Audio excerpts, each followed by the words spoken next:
আমদাতুল কারির মধ্যে আল্লামা বদরুদ্দিন আইনি ইমাম বুখারীর জীবনী লিখতে গিয়ে কথাগুলো এনেছেন।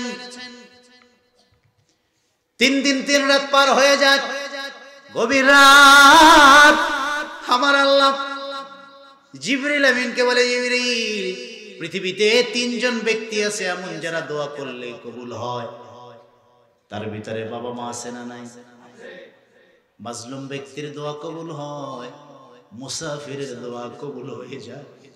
বাবা মা যদি অশিক্ষিত হয়, মূর্খ হয়, আর সন্তানের জন্য যদি হাত বাড়ায়, চোখের পানি জমিন স্পর্শ করার আগে বাবা মার দোয়া আল্লাহ কবুল করে নেয়। বুলেটের গুলির চেয়েও দ্রুত গতিতে বাবা মায়ের দোয়া কবুল হয়ে যায়। এজন্য আমি বলি, মা আপনার নিয়ত যদি হয় ভালো, পেটটা যদি হয় ধার্মিকতার পেট, এই পেট থেকে ইমাম আজম আবু হানিফা বের হয়। মায়ের পেটটা যদি দ্বীনি পেট হয়, মায়ের রেহেমটা যদি ধার্মিকতার রেহেম হয়, এই পেট থেকে আব্দুল কাদের জিলানী বের হয়। ঠিক কিনা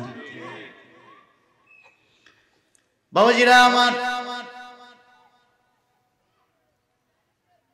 এবং বুখারীর মা চোখের পানি ছেড়ে কাঁদেন, কাঁদতে কাঁদতে তাহাজ্জুদে রাখতে যায় নামাজে একটু তন্দ্রায় চলে গিয়েছেন আমার আল্লাহ। ইব্রাহিম খলিলুল্লাহকে ডেকে বলেন, খলিলুল্লাহ রে, আবু আব্দুল্লাহর মায়ের শিয়রের কাছে যাও, আমার পক্ষ থেকে সুসংবাদ জানাও, আর কাঁদতে হবে না। মালিক আল্লাহর পক্ষ থেকে মায়ের দোয়া কবুল হয়েছে, সন্তানের চোখও ভালো হয়ে গেছে।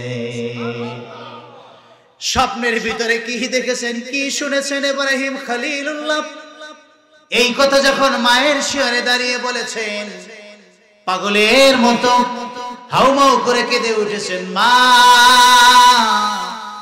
সন্তানকে ডাক দিয়ে বলে, রে বাবা, আর কত ঘুমাইবি? ঘুম থেকে ওঠো, ফজরের রক্ত হয়েছে, সালাত আদায় করো। আবু আব্দুল্লাহ ঘুম থেকে জাগিয়া ডানে তাকায়, বামে তাকায়, সামনে দেখায়, প্রতিদিন সব দেখে অন্ধকার। অন্ধ চোখে পৃথিবীটা তার কাছে অন্ধকার। কিন্তু আজকে যখন মায়ের ডাকে ঘুম ভেঙে যায়, দাঁড়ায় দেখে জান্নাতি মা চোখের সামনে দাঁড়ানো। জাপটে দিয়ে মাকে জড়িয়ে ধরে কপালে চুমু খায়, গালে চুমু খায়, আর বলে, মা বলো বলো, গভীর রাতে কোন ডাক্তারের কাছে আমাকে নিয়ে গেছো? সন্তানকে জড়ায় মা বলে, বাবা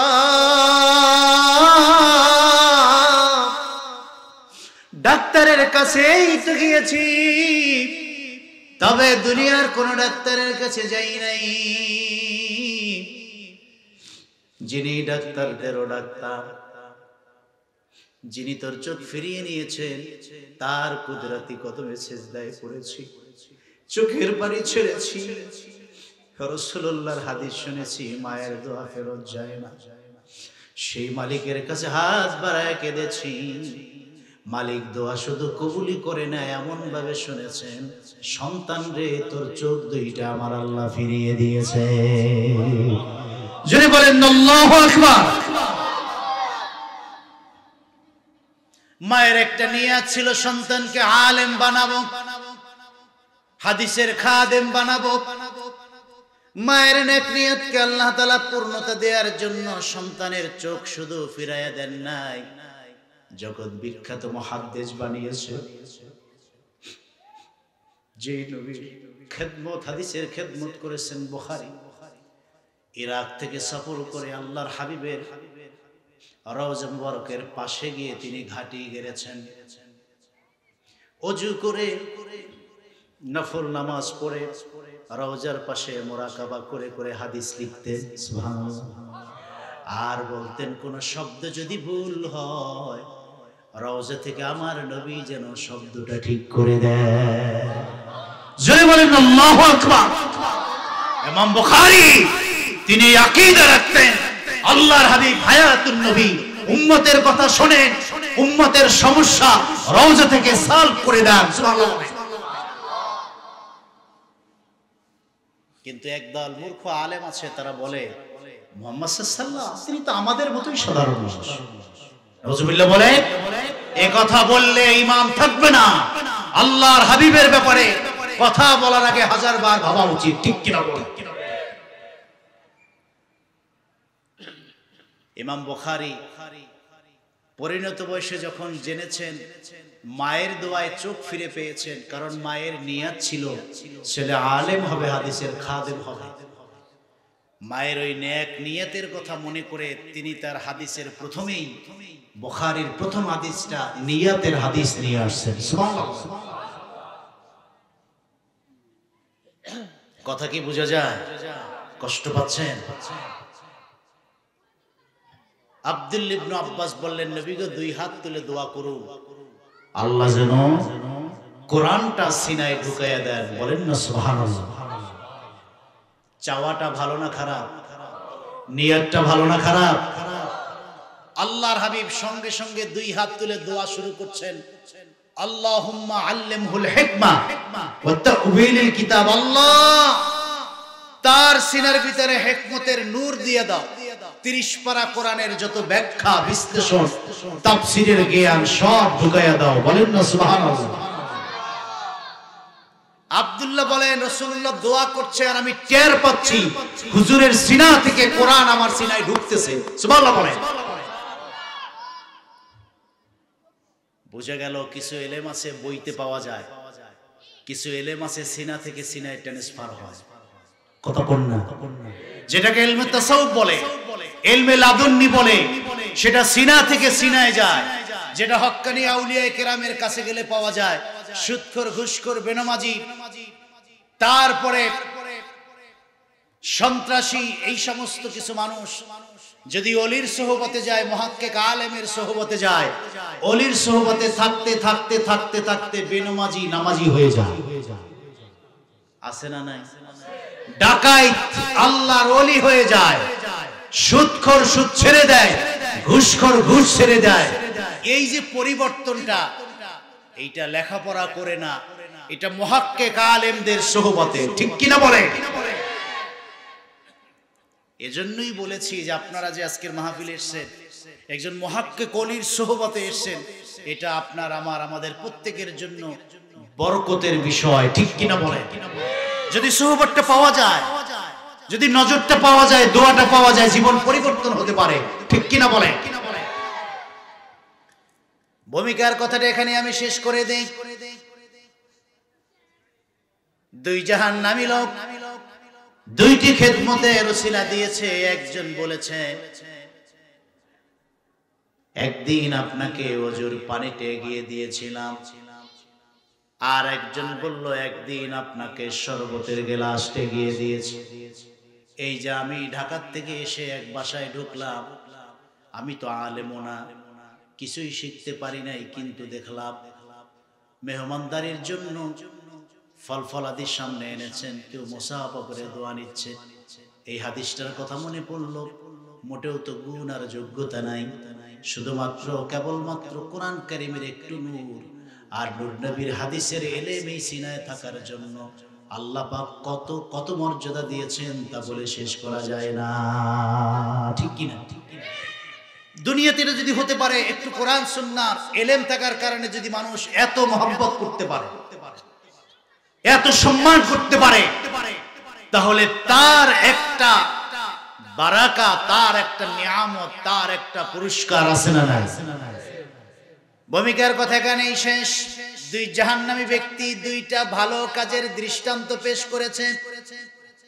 এবার মুহাক্কিক আলেমের কাছে বলেছেন, আপনার কাছে তেমন চাওয়ার কিছু নাই।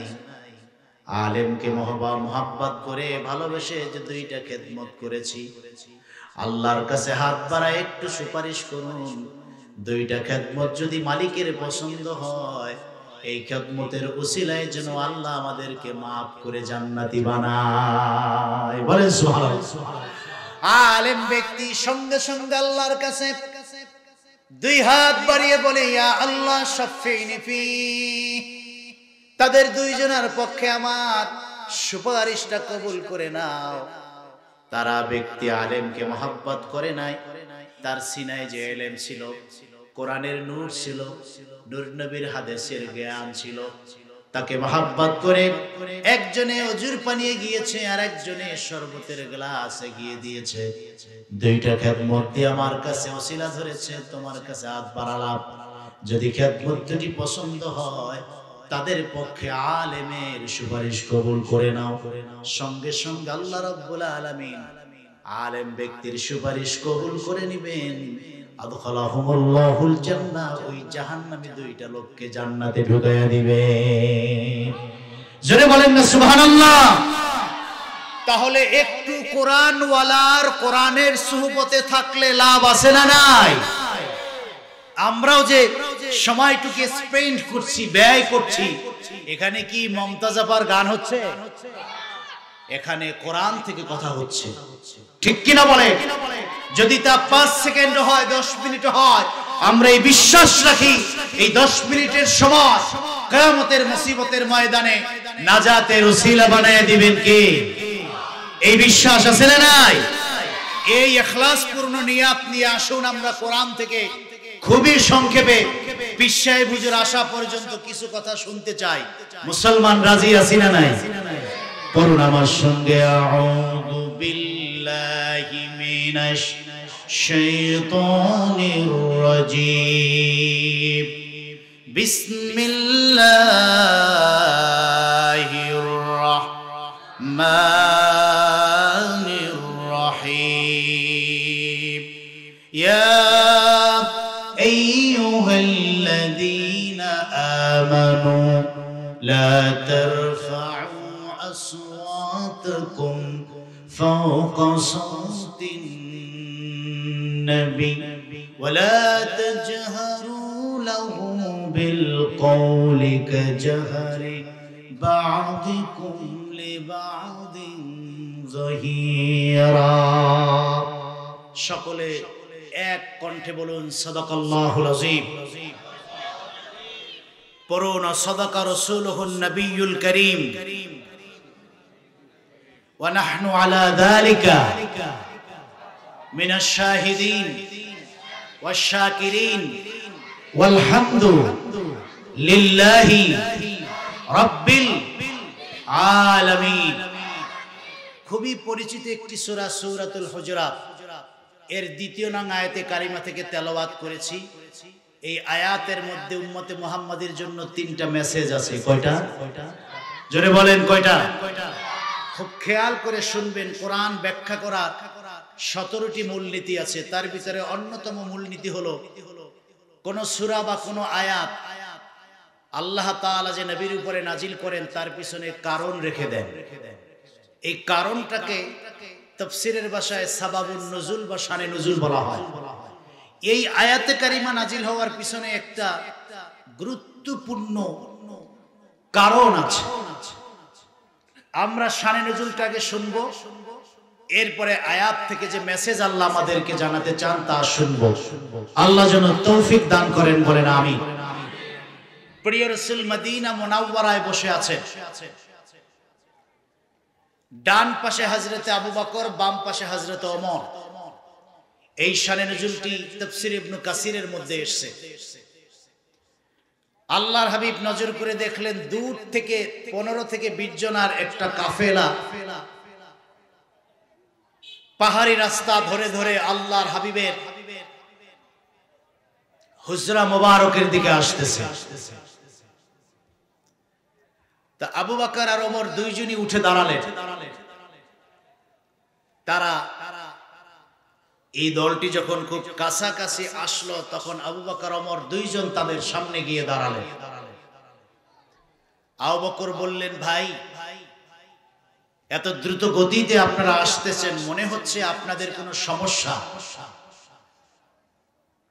তো 15 জনের মধ্যে যিনি বয়োবৃদ্ধ একটু বয়স্ক মানুষ তিনি বললেন যে হ্যাঁ, আমরা একটা গুরুতর বিষয়ের সলিউশনের জন্য আল্লাহর হাবিবের কাছে আসছি। আবু বকর বললেন, আমি কি শুনতে পারি? তিনি বললেন হ্যাঁ।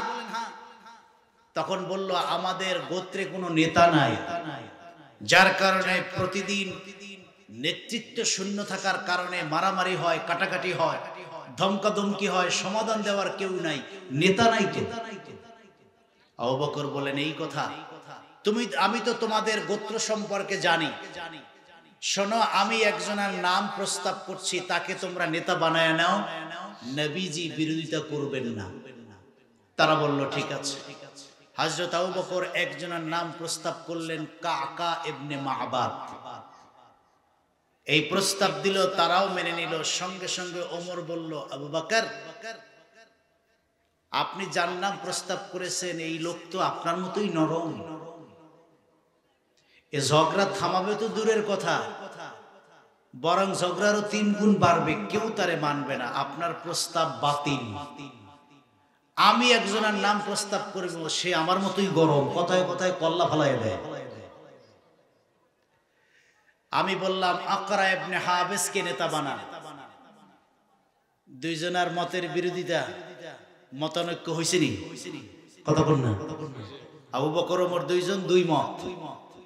আবু বকর বললেন, আপনার কাজই হলো শুধু আমার কাজে বাওয়াত দেওয়া।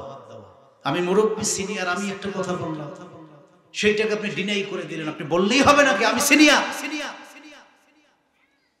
হুজুর পিছনে বসা, দুইজন সামনে, সামনে 14 জন লোক, দুইজনের কথা কাটাকাটি হচ্ছে।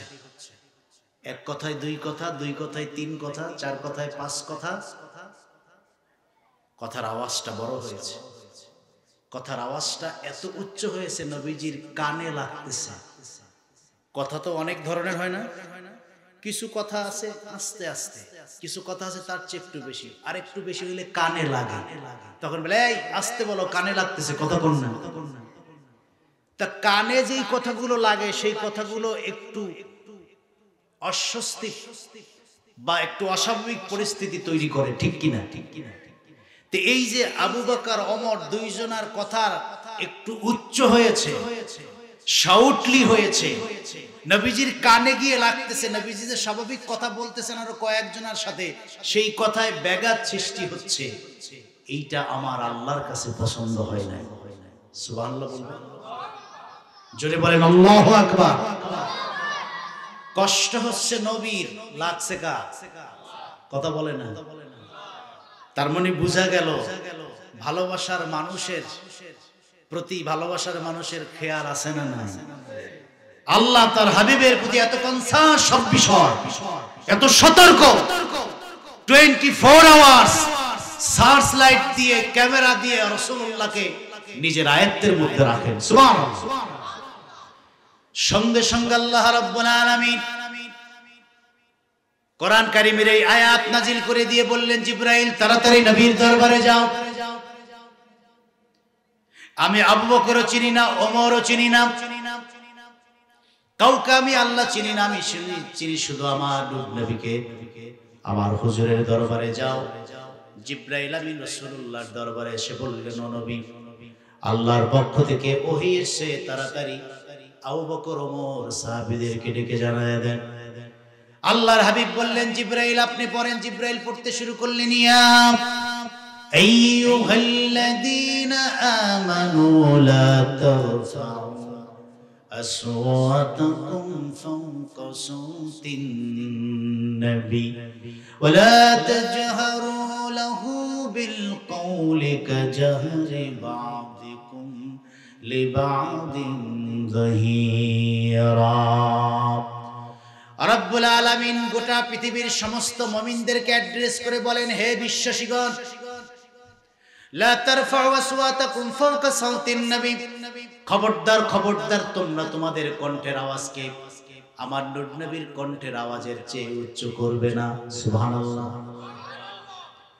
আল্লাহ বলছেন, ওয়ালা তাজহারু লাহু বিল কওলি কাজারি বা'দিকুম লিবা'দিক, তোমরা দুনিয়ায় ভাই ভাইয়ের সঙ্গে, সন্তান বাবার সঙ্গে, স্বামী স্ত্রীর সঙ্গে, বন্ধু বন্ধুর সঙ্গে যেই ভাষায় কথা বলো, আমার নবীর দরবারে সাবধান সাবধান সাবধান, ওই ভাষায় কথা বলবে না, এটা বেয়াদবি। যদি আমার এই নির্দেশ না মানো, আনতাহবাতা আমালুকুম, 1 সেকেন্ডের কম সময় হতে পারো আবু বকর, হতে পারো ওমর, সব আমল আমি আল্লাহ বরবাদ করে দিব, টেরও পাইবা না। বলেন সুবহানাল্লাহ। যেই হও, যদি আল্লাহর হাবিবের দরবারে তোমাদের কণ্ঠের আওয়াজ উঁচু হয়ে যায়, তোমাদের সব আমল বরবাদ করে দিব, কেউ পাবা না, সব আমি সহ্য করি। নবীর দরবারে আদবের খেলাফ হলে আমি সহ্য করি না। বলেন না সুবহানাল্লাহ। কে ছিলেন আবু বকর? আল্লাহর হাবিব বলেন, ওমর হলো এমন একজন ব্যক্তি আয়েশা, যে রাস্তা দিয়ে হাঁটলে ইবলিস সামনে আসে না। আমার পরে নবী হলে আল্লাহ ওমরকে নবী বানাতেন। সুবহানাল্লাহ। হযরত আয়েশার মনটা ছোট হয়ে গেছে, নবী গো ওমরের কথা এত বলেন, আমার বাবার কথা তো একবারও বলেন না, আবু বকর কই? তাহলে কি আমার বাবার দাম কম? সঙ্গে সঙ্গে আল্লাহর হাবিব বললেন, রে আয়েশা মন খারাপ করো না, আবু বকরের সঙ্গে সৃষ্টির কারো সঙ্গে তুলনা চলে না আমার পরে। সুবহানাল্লাহ। হযরত আয়েশা বললেন, কেমনে? হুজুর বললেন, আবু বকরের আমল যদি এক পাল্লায় দেয়া হয়, গোটা পৃথিবীর আমল যদি আর এক পাল্লায় দেয়া হয়, আবু বকরের এক মুহূর্তের একদিনের আমলের পাল্লাটা ভারী হয়ে যাবে। এই হলো আবু বকরের মর্যাদা। আল্লাহ ধমক দিয়ে বললেন, আবু বকর চিনি না, ওমর চিনি না, কাউকে চিনি না। নবীর দরবারে নবীর কণ্ঠের চেয়ে যদি মুমিনদের কণ্ঠের আওয়াজ উঁচু হয়ে যায়, আমি আল্লাহ বরদাস্ত করব না, সব আমল ধ্বংস করে দিব, টেরও পাবা না। বলেন সুবহানাল্লাহ। এই আয়াতের তাফসীর করতে গিয়ে ইমাম উদ্দিন ইবনে কাসির রাহিমাহুল্লাহ বলেছেন, হাযিহি আয়াতুন আযাবাল্লাহু বিহা ইবাদাহুল মুমিনিন। আল্লাহ এই আয়াত দিয়ে ঈমানদার রাসূলুল্লাহর উম্মতদেরকে তিনটা আদব শিক্ষা দিয়েছেন। সুবহানাল্লাহ। বলেন কয়টা? জোরে বলেন কয়টা? এক, তাজিমে রাসূল; দুই, মুহাব্বতে রাসূল; তিন, সুন্নতে রাসূল। বলেন না সুবহানাল্লাহ। কয়টা জিনিস হলো? জোরে বলেন। তাজিমে রাসূল, দুই, মুহাব্বতে রাসূল, তিন, সুন্নতে রাসূল। এই তিনটা যার ভিতরে থাকবে সে হবে খাঁটি আশিক রাসূল। বলেন না সুবহানাল্লাহ। জোরে বলেন আল্লাহু আকবার। কারণ এই আয়াত নাজিল করার দ্বারা আল্লাহ এই শিক্ষাটা উম্মতকে দিতে চান, যাতে করে উম্মত না বুঝে নবীর আজমতের সঙ্গে তার সম্মানের সাথে বেয়াদবিমূলক শব্দ ব্যবহার না করে, রাসূলুল্লাহর আজমতকে খাটো করতে না পারে, তাকে সাধারণ মানুষের সাথে যাতে তুলনা করতে না পারে। এই জন্য রফাত, আজমত, মুহাব্বত, সুন্নাত শিক্ষা দিয়েছেন কে? জোরে বলেন কে? এবার বলেন, নবীর আজমত, রফাত আছে না নাই? সাহাবা আজমাইনের জীবনের দিকে তাকালে পরতে পরতে রাসূলকে তারা যে তাজিম করেছে, আপনি শুনলে অবাক হয়ে যাবেন। আপনি বাবাকে অনেক ভালোবাসেন, বাবার থুতু খেতে পারবেন? কতক্ষণ না? বাবাকে অনেক ভালোবাসেন, বাবার পেশাব পান করতে পারবেন? সেই ভক্তি হবে? কিন্তু সাহাবা আজমাইন নবীজির পেশাব মোবারক পান করতেন। সুবহানাল্লাহ বলতে পারলেন না? এটা যদি কারো প্রতি তাজিম না থাকে, কারো প্রতি যদি ভক্তি না থাকে, তাহলে কি এটা সম্ভব? জোরে বলেন সম্ভব। আল্লাহ তাআলা আল্লাহর হাবিবের আকাশচুম্বী মর্যাদা এত বেশি বাড়িয়েছেন, তার আজমত আর রফাত এত বেশি বুলন্দ করেছেন। সাহাবা আজমাইন জীবনের পরতে পরতে সেই তাজিম, সেই আজমতের শিক্ষা হৃদয়ে ধারণ করে হুজুরকে সম্মান করেছেন। দুনিয়াতে আল্লাহর জান্নাতের নিশ্চয়তাও পেয়েছেন। বলেন না সুবহানাল্লাহ।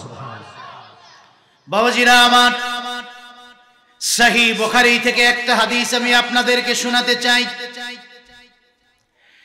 কেমন তাজিম করতেন আল্লাহর হাবিবের সাহাবীরা। বাবাজিরা আমার, সহিহ বুখারীর মধ্যে সেই আল্লাহর হাবিব তার নূরের জবানে বর্ণনা করেছেন, হযরত উরওয়া ইবনে মাসউদ, তিনি মক্কার অধিবাসী, তখন ইসলাম গ্রহণ করেন নাই। হিজরতের কিছুদিন পর আবু জেহেল উতবা সাহেব ডেকে বলল, রে ওরওয়া, তুমি একটু মদিনা মুনাওয়ারায় চলে যাও।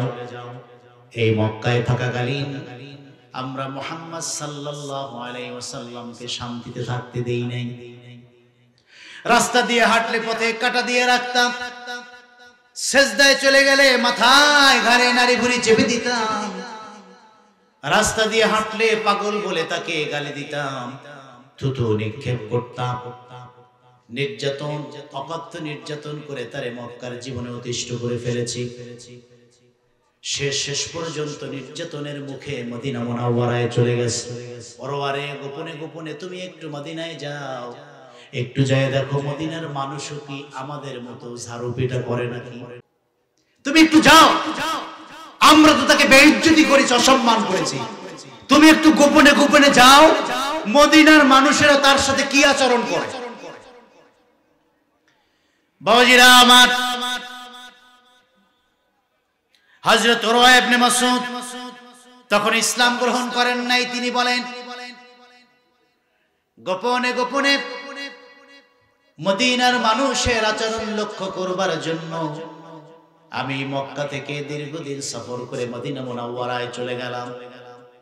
আমার উদ্দেশ্য হলো মুহাম্মদ সাল্লাল্লাহু আলাইহি ওয়াসাল্লামের আশেপাশে যারা আছে তার সঙ্গে সাথীরা কি আচরণ করেন।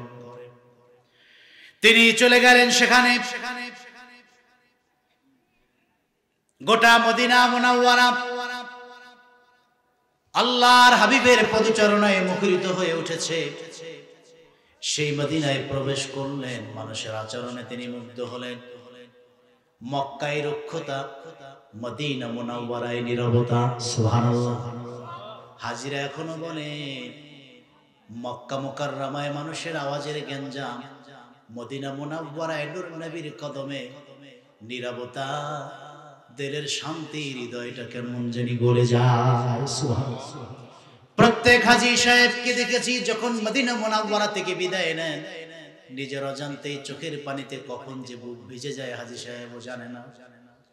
মনে হয় যেন কি ছেড়ে যাচ্ছে, কি জানি মদিনায় হারিয়ে ফেলেছে। এত কান্না কাঁদে তা বোঝানো যায় না। কেনই বা যাবে না হায়াতুন নবী নূর নবীর কদমের পাশে দাঁড়িয়ে। যখন উম্মত সালাম দেয়, নবী নিজ কানে শোনে, উম্মতের সালামের জবাবটা সঙ্গে সঙ্গে ফিরাইয়া দেয়। যাকে কোনোদিন দেখেন নাই, রাস্তা দেখা হলে যদি সালাম দিয়ে মুসাফা করেন, মনে হয় যেন 50 বছর আগের পরিচয়। কথা বল না, হয় না? কোনোদিন দেখেন নাই, সালাম দিয়ে ভাই কেমন আছেন, উনিও অবাক হবেন। এই যে একটা সম্পদ তৈরি হয়। আল্লাহর হাবিব বলেন, উম্মত যখন আমার কদমে এসে দাঁড়িয়ে আমাকে সালাম দেয়, নিষ্কানে শুনি, ফারুদ আলাইহিস সালাম, সালামের জবাব দিয়ে দেই, উম্মতটাকে চিনে রাখি, হাসরের ময়দানে সুপারিশ করে জান্নাতে নেওয়ার জন্য সহজ হয়ে যায়। সুবহানাল্লাহ। এই জন্য এই আয়াতে কারিমা আল্লাহর হাবিবের রওজার উপরে লেখা আছে, লা তারফাউ আসওয়াতাকুম ফাওকা সাউতিন নবী। মক্কায় চিল্লা পাল্লা, এখানে আওয়াজ নাই, ধীরে ধীরে চুপে। সুবহানাল্লাহ। বন্ধুরা আমার, উরওয়া ইবনে মাসউদ বললেন, আমি চলে আসলাম এই মদিনা মুনাওয়ারায়। কেমন করে মদিনার মানুষগুলি আখিরি নবীকে রিসিভ করে দেখবার জন্য। আমি মদিনা মুনাওয়ারায় চলে আসার পর নিজেকে আড়াল করে পুরো দৃশ্যগুলো দেখতে রাখলাম। কসম আল্লাহর, তিনি যা যা দেখেছেন এই 15 দিনের পুরো তথ্য তিনি তার জবানে তিনি বর্ণনা করেছেন। তিনি বলেন, আল্লাহ লাকাদ রাআইতু কাসীরাম মিনাল মামলুক। আমি আমার জীবনে রাষ্ট্রদূত হিসাবে পৃথিবীর বিভিন্ন রাজা বাদশার দরবারে গিয়েছি, কারণ আমি কয়েকটা ভাষার উপরে পাণ্ডিত্য অর্জন করেছি, যার কারণে এই মক্কা থেকে বহু রাষ্ট্র সফর করেছি, রাজা বাদশার দরবারে গিয়েছি, তাদের তাজিম তাকরিম দেখেছি, সম্মান দেখেছি। কোন কোন রাজ দরবারে দেখেছি সৈন্যরা রাজাকে সেজদা করে, কোন কোন রাজ দরবারে দেখেছি সৈন্যরা রাজাকে সেজদা করে। কিন্তু আমি যখন মদিনা মুনাওয়ারায় আসলাম, 10-12 দিন এই মদিনায় কাটালাম, নজর করে দেখলাম মুহাম্মদ সাল্লাল্লাহু সঙ্গী আর সাথীরা, তার সাহাবীরা তার ডানে বামে সামনে পিছনে এমন ভাবে থাকে, যখন তিনি ওযু করে ওযুর ব্যবহৃত পানির এক ফোঁটাও যাতে মাটিতে না পড়ে, দুই হাত আগের থেকে পেতে ধরে ওযুর পানি পড়ার সঙ্গে সঙ্গে মাথায় মুছে নেয়, দেহে মুছে নেয়, পানিটুকু তারা খেয়ে নেয়। বলেন না সুবহানাল্লাহ। একজন নবীর প্রতি, একজন নেতার প্রতি কর্মীদের কি পরিমাণ ভক্তি, কেমন আদব থাকলে, কেমন নবীকে ভালোবাসলে, কেমন নবীকে তাজিম করলে, ওযুর পানি পড়তে দেয় না, হাত আগে পেতে থাকে, যদি মাটিতে পড়ে যায় মাটি সহ উঠায়া গায়ে মেখে নেয়। সুবহানাল্লাহ। শুধু কি তাই, আমি দেখলাম তাদের দিকে নজর করে দেখলাম যে এমন ভাবে তারা তার প্রত্যেকটি কর্মকাণ্ডকে এমন ভাবে তারা ফলো করছে, এমন ভাবে তারা সংরক্ষণ করছে।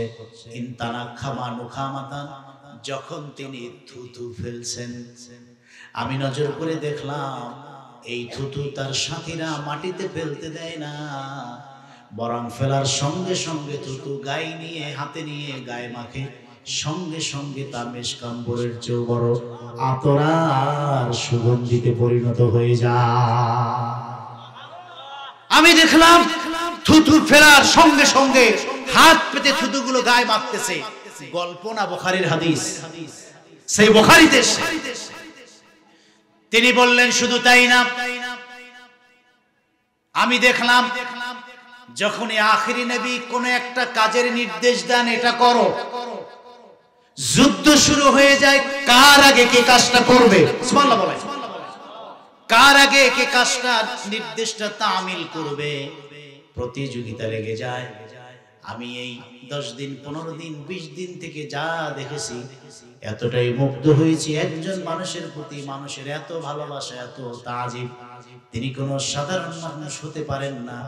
ও আবু জেহেল উতবা সাহেব, আমি আর দেরি করি নাই, আমি মদিনা মুনাওয়ারায় নিজের অজান্তে তার হাতে হাত দিয়ে মুসলমান হয়ে গেছি। জোরে বলেন আল্লাহু আকবার। সাহাবীরা আল্লাহর হাবিবকে কিভাবে তাজিম করতেন, পেশাব মোবারক পান করে ফেলতেন, রক্ত মোবারক খেয়ে ফেলতেন, থুতু মোবারক খেয়ে ফেলতেন। কেন খাবেন না? যার আঙুল মোবারক নিচে ছেড়ে দিলে ঝর্ণা হয়ে যায়, ও আঙুল মোবারক আকাশে উঠলে চাঁদ দুভাগ হয়ে যায়। বলেন না সুবহানাল্লাহ।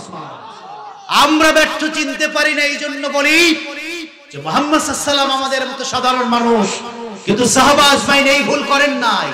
তারা নবীর শান বুঝেছেন, তাজিম বুঝেছেন, মান বুঝেছেন, যার কারণে ক্ষুধা লাগলে খাবারের জন্য মানুষের কাছে যেতেন না, রাসূলুল্লাহর নূরের চেহারায় তাকাতেন, ক্ষুধা নিবারণ হয়ে যেত। সুবহানাল্লাহ। হযরত বেলাল বলেন, নবী গো, ওই যে হাবশার আবিসিনিয়া থেকে হিজরত করে এক পোশাকে মক্কায় এসেছি, একটা জায়গা ছাড়া কিছু ছিল না। ও নবী, মদিনা মুনাওয়ারায় জায়গা হলো আপনার হুজরার সামনে। সুবহানাল্লাহ বলেন। ফকির আর গরিব মানুষ থাকার জায়গা নাই, ঘর নাই, মাথার উপরে ছাউনি নাই, পরার মতো পোশাক আমার নাই। সাহাবীরা দিলে খাই, সাহাবীরা থাকতে দিলে ঘুমাই, সাহাবীরা পোশাক দিলে পরি। এক কথায় নিঃস্ব বলতে যা বোঝায়। এমনও হয়েছে 3 দিন 4 দিন 5 দিন 6 দিন 7 দিন খাবার নাই। সপ্তম দিনের মাথায় 1 গ্লাস দুধ হাদিয়ে এসেছে। আপনি নবী বলেছেন 70 জনে ভাগ করে খাও, মনটা খারাপ হয়ে গেছে। নবী আপনি বলেছেন বেলাল মন খারাপ করো না, আমি রাসূল বলছি গ্লাসে ঢেলে ঢেলে তুমি বন্টন করো। বেলাল আল্লাহর হাবিবের নূরের হাতের ছোঁয়া নিয়ে বন্টন শুরু করেছেন। 70 জনকে 1 গ্লাস করে দেওয়ার পরেও এখনো 1 গ্লাস বাকি। হযরত বেলাল বলেন, 1 গ্লাস তো একজনের জন্য, 70 জনে খাওয়ার পরেও 1 গ্লাস বাকি। সেই গ্লাস আমি পান করে তৃপ্ত হলাম। যেই দিন খাবার আসে না, আল্লাহর হাবিবের নূরের কদমের হুজরার দরজাটা আমি ছাড়ি না। নবীজি আসেন, হুজুরের চেহারার দিকে তাকাই, আমি বেলালের পেটের ক্ষুধা দূর হয়ে যায়। সেই বুখারীতে হাদিস এসেছে, আমার নূর নবী বলেন, বেলাল কি এমন গোপন গোপন আমল আমাকে না জানাইয়া করো? সামিতু দাফান আলাইকা বাইনা ইয়াদাইয়া ফিল জান্নাহ। আমি যখন মেরাজ রাতে জান্নাতটা ঘুরতেছিলাম, ওই জান্নাতে তোমার দুই পায়ের জুতার আওয়াজ শুনতে পেলাম। সুবহানাল্লাহ। ও হাবশার কালো বেলাল, ঘর নাই, বাড়ি নাই, টাকা নাই, পয়সা নাই, চেহারা নাই, সুরাত নাই, কণ্ঠ নাই, গোপনে এমন কি আমল করো যে জান্নাতে তোমার পায়ের শব্দ পেলাম, জান্নাতে ঘর দেখলাম? দু চোখের পানি ছেড়ে দিয়ে বেলাল বলে, গো নবী, আমি বেলালের কি গোপন আর কি প্রকাশ্য আপনি তো সবই জানেন। যে না খেয়ে থাকলে ক্ষুধার নিবারণ করে নবীর চেহারার দিকে তাকায়া তার জীবনে কোনো গোপন নাই। তবে দুটি আমল আছে। এক, বেলালের কলিজাটাকে ছিঁড়ে যদি দুই ভাগ করেন, এই কলিজার মধ্যে মায়ার নবীর ভালোবাসার কোনো অভাব নাই। জোরে বলেন আল্লাহু আকবার।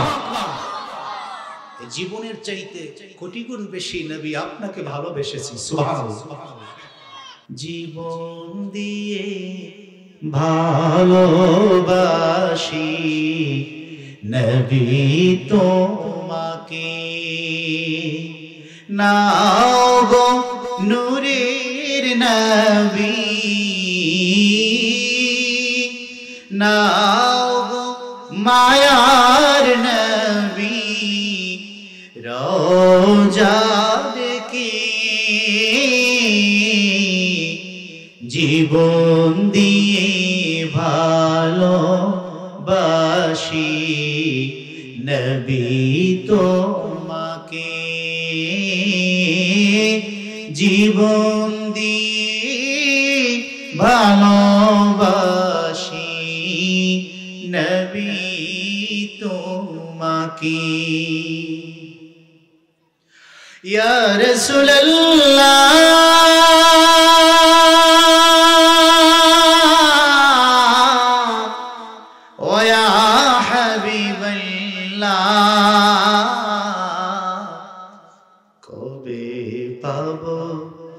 রোজা তোমার দিব কবে সালাম, মিটবে দিলে পেরেশানি, চুমে তোমার কদম, কবে যাব রোজা তোমার দিব কবে সালাম, মিটবে দিলে পেরেশানি, চুমে তোমার কদম, ওই নুরানি বদন খানি, ওই মায়াবী বদন খানি, দেখাও না আমাকে, জীবন দিয়ে ভালোবাসি নবী তোমাকে, জীবন দিয়ে ভালোবাসি নবী তোমাকে। ইয়া রাসূলুল্লাহ,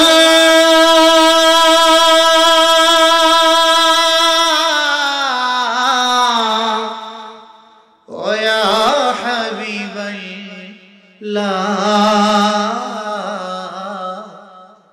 বাংলা হতে সালাম পাঠাই তোমার ওই চরণে, মিলাদ মাঝে যাই দাঁড়ি তোমারি সম্মানে, বাংলা হতে সালাম জানাই তোমার ওই চরণে মিলাদ মাঝে যাই দাঁড়িয়ে তোমারি সম্মানে আশিক সালাম দে দাঁড়িয়ে আশিক সালাম দে দাঁড়িয়ে তোমার পাখি জীবন দিয়ে ভালোবাসি নবী তোমাকে জীবন দিয়ে ভালোবাসি নবী তোমাকে নাও গো মায়ার নবী নাও গো নূরের নবী রোজা ডেকে জীবন দিয়ে ভালোবাসি নবী তোমাকে জীবন দিয়ে ভালোবাসি নবী তোমাকে বলেন না মারহাবা নবীর ভালোবাসা দরকার আছে না নাই আল্লাহ তাআলা যেন সে ভালোবাসা অন্তরে দান করেন বলেন আমিন